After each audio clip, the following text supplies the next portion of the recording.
Hey everyone, welcome to Bearded Tech. Wanted to bring you all my first mechanical keyboard build. I went with the Monsgeek M1 for this. It is made by Acco. The board itself costs $99, and it's pretty great. I will say shipping was pretty expensive for a $99 board and ended up at $20 shipping, but did show up within a week, which is what they say, which is nice. And here I'm just opening up the packaging, going through everything we got here.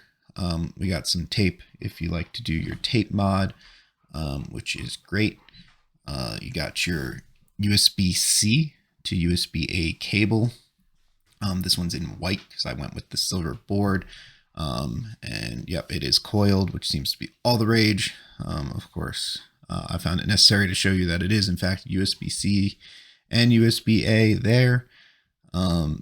And then we got some stabilizers, I believe, next in the box. So this does come with screw-in stabilizers, which is great, especially at the price point. Although most people say that they are not the best stabilizers to use. I actually jumped ahead and used some Durock V2 stabilizers. And that other bag was actually some extra screws that you get. So just in case you lose some, there is a manual that comes with it. Like most manuals, you're probably just going to toss that away, but it's there, it's branded, great. And then kind of all of your extra things on the bottom there if you want to put around your stabilizers or things like that. So plenty in the box for you, coming for $99. Pretty great. My first thing as my first keyboard here was really noticing the weight of this thing. It is hefty and I absolutely love that. But yeah, looking at the board here, it's got a knob. Everybody likes knobs. It's got this gold on the side, which honestly isn't my favorite. I will say I've seen some people talk about the rattle there, but it's not an issue once the board's actually put together. So I wouldn't be too concerned about that. And once we get back into focus over here, we can start building this thing. So yeah, me cleaning up my mat a little bit. So turning it over, going after the screws here with the included wrench, which I think is pretty unique. Most people have much better tools than me, apparently, for building keyboards. But I actually did use the included little Allen key there. It works. They're tightened down pretty good, but not the end of the world to get the back plate off here. Like everyone says, long screws in the back, short screws in the front. And again, you saw that there were extra screws that come with it just in case. So we pop this guy open now, pull out some of the extra pieces, make sure you disconnect your pins, which is number one. That is the only thing connected, but then you're free to work on your own. It's got some really nice foam in it. Again, the quality of this for the price felt really, really great. Even to the untrained kind of mechanical keyboard enthusiast, I was super impressed with it because it was just, awesome. So yeah, if you do what I do and you tip it over, all your screws are going to kind of dump out afterwards. But again, like extra screws are a godsend in there. And then, me playing around with some of the foam that's included, which is really nice. No issues there. Love the stuff. And then your additional kind of piece of, I guess it's like dampening tape as well. So you had the earlier piece and then that one, which I put on the bottom of the board. And then pulling out the main PCB here. It's got all your little silicone dampeners all around the edges that I'm pulling off. And overall, definitely really impressed with the quality of the board. Super happy with how the build went. This is me wrestling with the knob. Everybody else was able to get the knob off. Maybe I'm just a little scared because it's my first build, but I left in me wrestling with the knob. I just left it on. There's really no harm to having the knob on for the build is what I realized. So not a huge deal there. Just taking all the stuff apart so that I can get down to the bare bones and install the stabilizers and get this thing moving along. But again, can't stress enough about how great the quality was, especially because it's pretty intimidating looking at a lot of boards on the market that can be pretty expensive.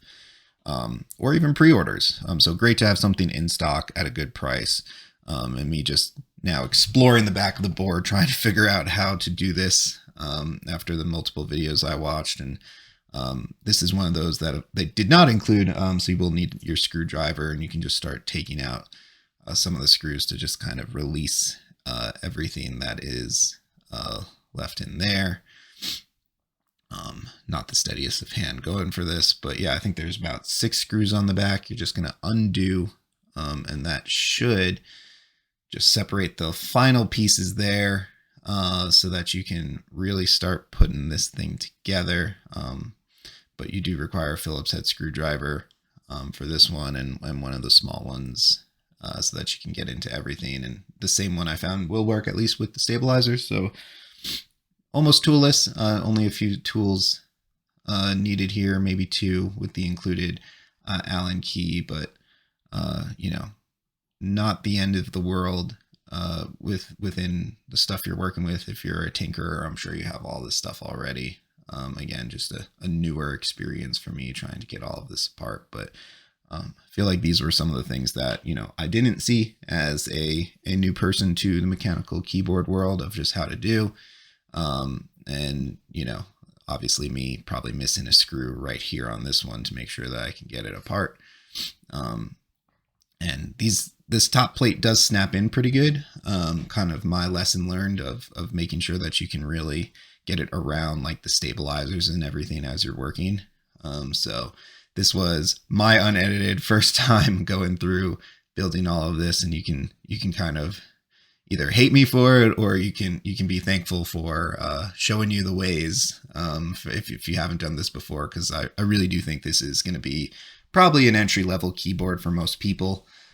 You know, I'm sure a lot of people will build it for fun that are into the hobby already, but at that price point for what you're trying to do, it's definitely, you know, here for a reason, you know, to get people introduced into the hobby. So we're not spending $400 or $500 or more even on some of these keyboards. But yeah, so here I have it all torn down, finally ready to go on the stabilizers here. Kind of my next, you know, task to figure out how to do it. So like I said, it does include screw and stabilizers, but I've watched enough videos and listened enough to just say, hey, I want to try to put, you know, better ones in. So these are Duroc V2s. I'll certainly link them because I also tried to do as much of this off of Amazon as I could because I was pretty impatient. So outside of the board, everything came from Amazon, which is great. You know, and then I went with some Acco lavender purples for my switches. So you can see stabilizers installed, board is clicked kind of together. Again, I can't stress enough how you have to really get that thing around the stabilizers. But yeah, I went with some tactile switches for this one. I'm becoming a pretty big fan of them over the linears. But yeah, the lavender purples you can also buy pre-lubed, which is great. We all know that there's plenty of work to do on the keyboard outside of lubing your switches. More power to you if you want to spend the time doing it. I think the price difference was worth it for me to just buy 2 things of the lavender purples pre-lubed instead of going through it all for this one. So I think, you know, next board, probably lube the switches, but definitely do some editing on there.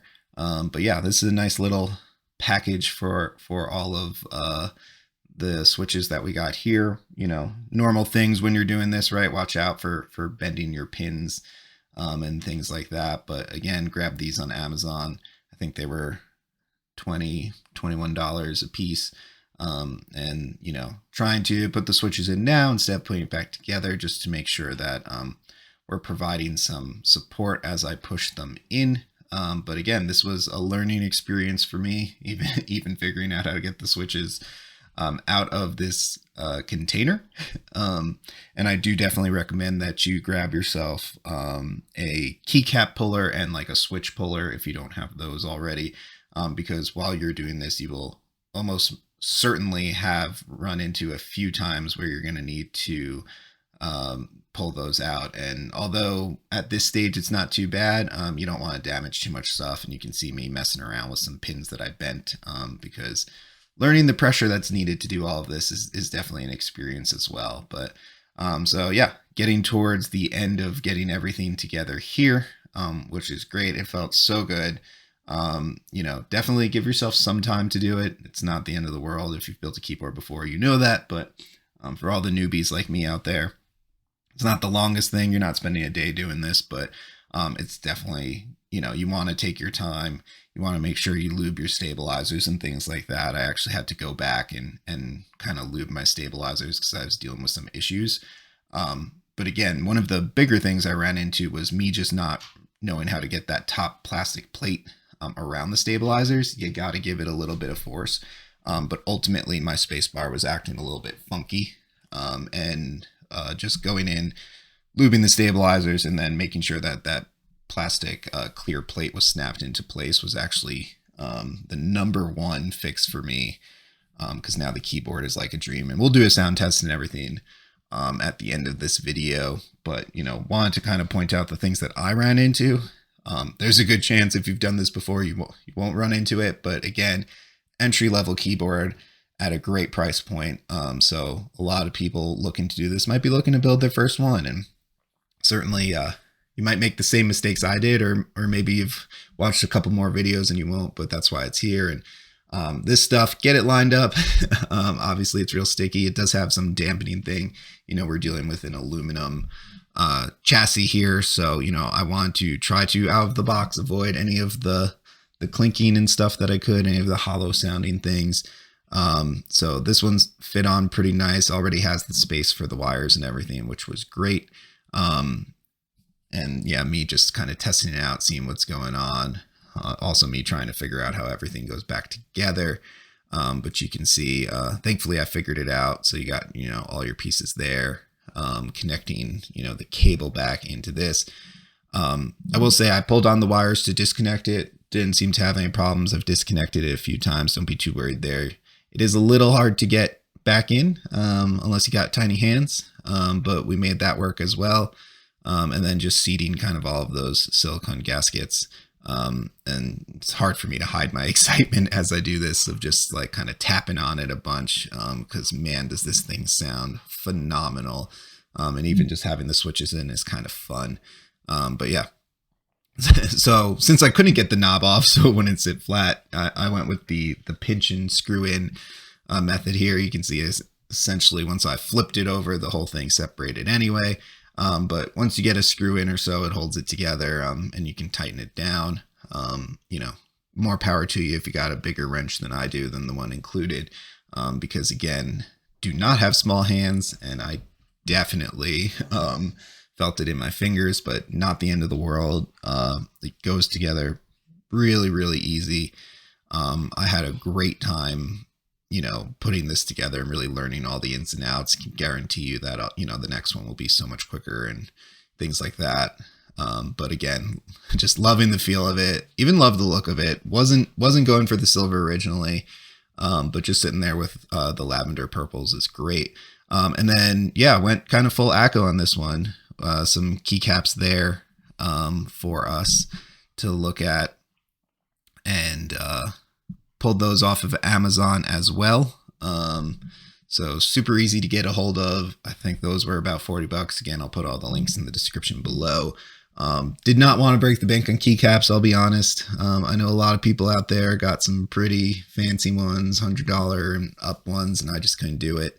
Not for my first keyboard, although I'm already jonesing for some new keycaps and things like that, just to see what they're like, how they change the sound profile.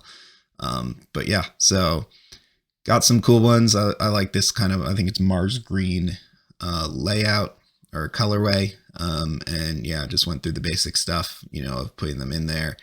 Doing the big ones first. Everybody cares about, you got to have your separate colored escape key, and then, you got to start looking at your bigger buttons, make sure your stabilizers are working and everything. Word to the wise, probably test that out earlier. I learned that lesson as I was doing all this, that the bigger ones and might give you a little trouble, and taking it apart. Again, if you only got one keyboard, it's a little disappointing. But yeah, overall, I'm really happy with the build, happy with how it turned out. And we'll do a sound test here for you so you can hear it. And yeah, it's a great board. I would definitely recommend it for a first time build. Again, links for everything that I used will be down in the description below. But don't be afraid. Just get in there. Great price point.